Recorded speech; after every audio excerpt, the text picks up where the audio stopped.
Mrwhosetheboss is a British YouTube sensation better known for his YouTube channel name Mrwhosetheboss. He's famous for making super entertaining and top-notch tech videos. In fact, he's arguably one of the best tech creators on the entire platform, with a whopping 16.3 million subscribers on his main channel and 6.9 million more on his newly created Shorts channel. And let's not forget the mind-blowing 4 billion views he has racked up on his main channel alone. And it all started with just a simple phone.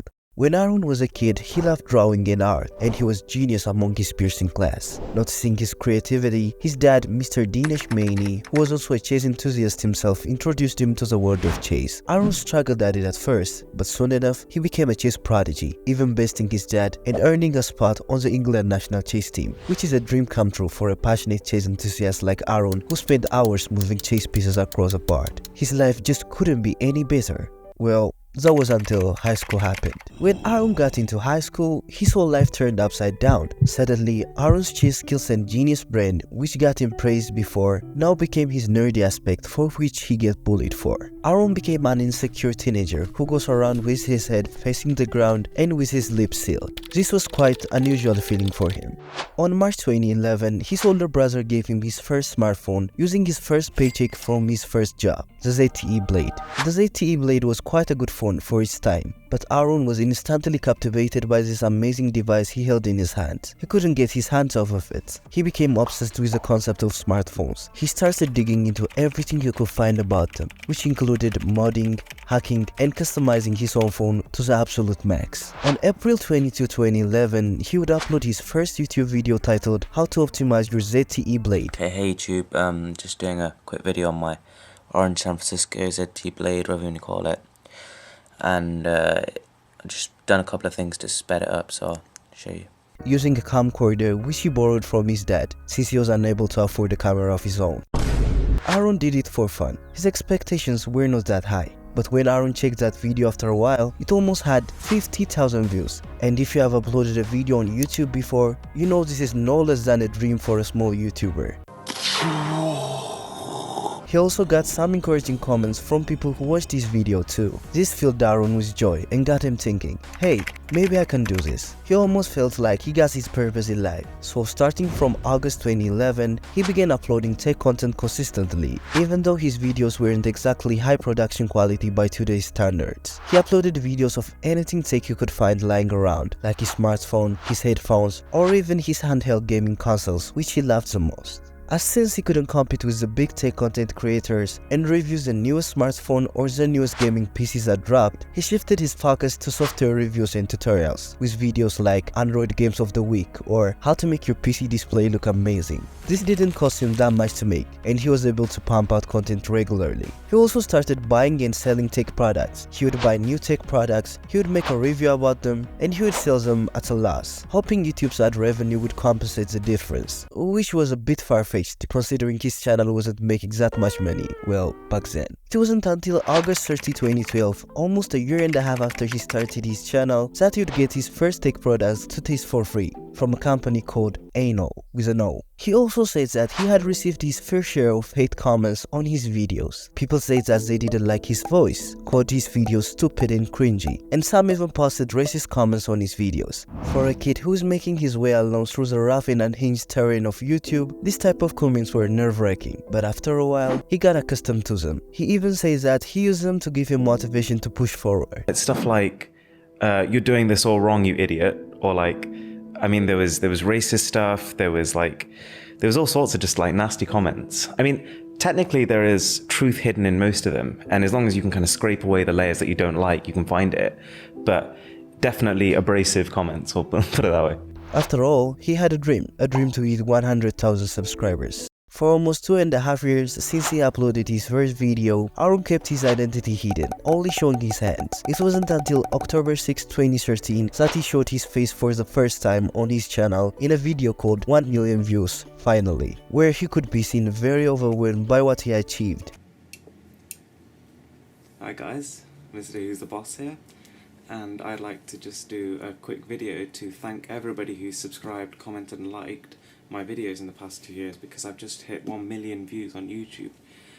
That's kind of a really big milestone for me, especially considering I had absolutely no idea I was going to get that sort of attention when I first started. Aaron said that he would print the metrics of his social base rankings and he would analyze them thoroughly, determined to enhance his channel's performance. His channel continued to grow steadily but surely, but little did he know he was about to get his most viral video to date. On the 1st of August 2015, he uploaded a video called "Turn Your Smartphone into 3D Hologram 4K. Not thinking much of it at first. It was like any other day. He uploaded a video, he went to sleep thinking of the very next video he was going to put together and upload on YouTube. But when he checked his analytics the next day, he couldn't believe it. The video had 300,000 views and it was still growing, getting 40,000, 60,000, even 80,000 views per hour. His inbox were full of requests from major news outlets like CNN and BBC who wanted to interview him, and then the video got 2 million views. This was a surreal moment for Aaron, who was used to getting just mere thousands of views on his videos. Even though this new gain traction would boost his channel forward like he had never seen before, he said that it had the biggest effects on him.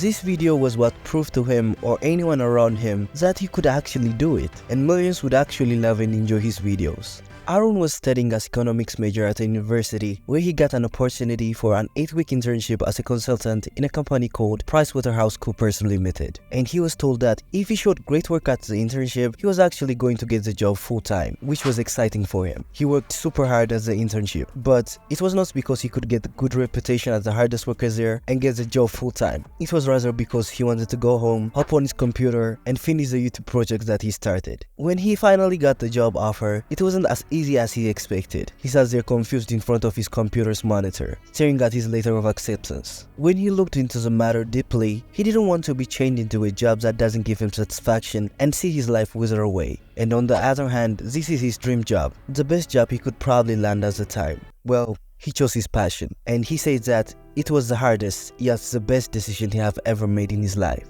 In July 2017, Aaron graduated with top honors in economics from the University of Warwick, and this was the time he decided to dive into his YouTube career free from any other distractions. With YouTube as his full-time gig, Aaron poured his heart into creating videos every day of the week. Since he fell in love with the process, it wasn't too much to ask from him. His dedication paid off, and big companies started noticing him. They sent him products to review and flew him around the world for big tech events. And just like that, Aaron had become the biggest tech YouTuber in England. On February 15, 2018, he made a video titled Mrwhosetheboss 1 million subscribers, where he got emotional about reaching this huge milestone and how the road was far from comfortable but also exciting at the same time. This is the most challenging but at the same time rewarding, exciting, thrilling journey I have ever been on. And throughout the entire thing, we've had one number in our heads.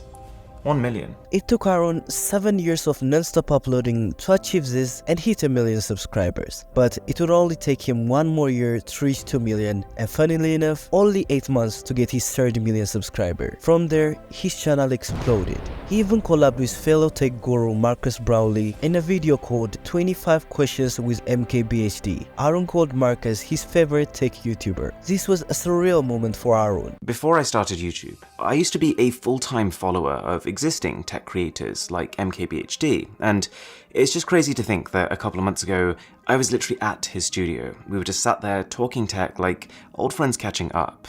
And that journey from being a viewer to being on the other side of the camera is just so surreal every time I think about it. In March 2022, his channel hit a whopping 10 million subscribers, making him the most subscribed tech YouTuber in all of Europe. As his videos got even better, he transitioned from editing his videos alone to having a crew of 2 people, 1 editor and 1 camera guy, to a full team of people which includes his fiancée Drisha, who resigned from her job at TikTok to become a member of Team Mrwhosetheboss. He even scored interviews with big tech personalities like the CEO of Nothing and even the CEO of Google. Mrwhosetheboss won the Technology Award at both 2021 and 2022 Streamy Award, which is an award that is given to the best YouTuber in their respective niche. I can't believe it. How did we win? I got out of bed, checked the news, and then just like sprinted out and screamed. Because I went to bed last night just thinking, okay, I'm not going to win this, but it's fine, I'll watch it in the morning. Mostly because like the people in this list were people like I have watched since I was a child. These are like my childhood Avengers.